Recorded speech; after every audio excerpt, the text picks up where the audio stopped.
In 1984, a Gallup poll determined that 55% of American teenagers believe in astrology. I suspect that number is actually higher today. In terms of empirical results, all kinds of studies demonstrate it doesn't work. It's a fraud.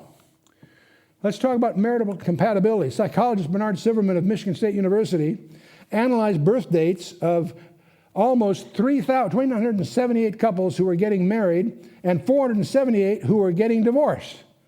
No correlations with predicted compatibility were found. Professional aptitude. Random expectation of 34% was achieved in Nature, December 5th of 85. French statistician Michael Gauquelin sent the horoscope for one of the worst mass murderers in French history to 150 people and asked how well it fit them. 94% said they recognized themselves in the description.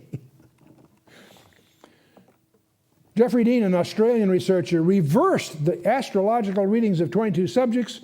95% identified themselves with the reversed readings. Astronomers Culver and Iana tracked the published predictions of well-known astrologers and astrological organizations for 5 years. Out of 3,000 predictions, only 10% came to pass. See, astronomy buffs, true astronomers, always resent the connection of astronomy and astrology. So these trade publications from time to time run articles to point out that astrology is foolishness, not to be confused with a serious study of the heavenly stars.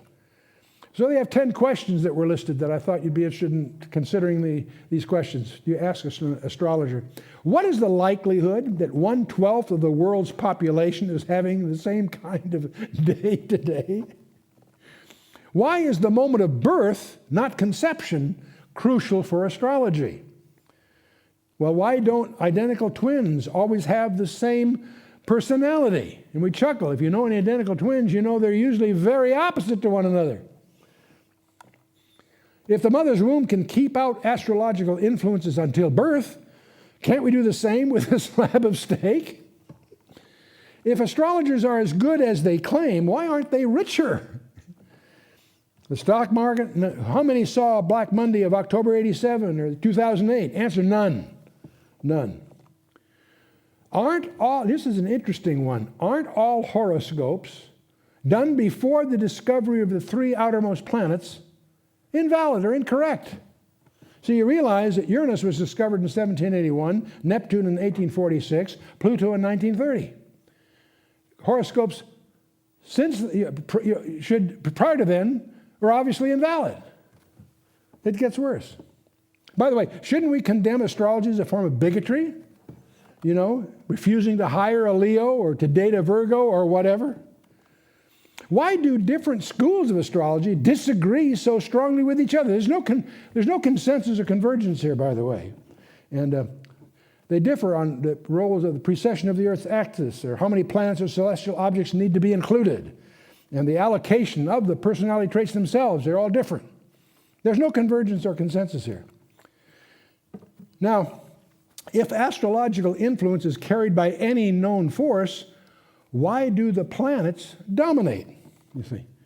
An obstetrician who delivers the child turns out to have about 6 times the gravitational pull of Mars and about 2,000 billion times its tidal force. Less mass, but he's a lot closer. If astrological influence is carried by an unknown force, why is it independent of distance? See, the importance of Mars in a horoscope is identical, whether the planet is on the same side of the sun as the Earth or 7 times further away on the other side. That's not a factor in the horoscope thing. And finally, if astrological influence don't depend on distance, why is there no astrology of stars, galaxies, and quasars? It's only the planets they deal with. Doesn't the omission of Regal, the Crab Pulsar, or M31 render a horoscope incomplete? There's a number of sources that you can look these things up. There's plenty of books on this that'll give you more of this if you want to, if you have a problem in this area. But there's another suggestion I thought was very amusing. It was done facetiously, of course, and that's called jetology. It's a new science, not weighed down by tradition or history. You need to have the position at birth of all jumbo jets at the moment of birth and so forth. And obviously you can go on with this and have fun with it in a sense of humor.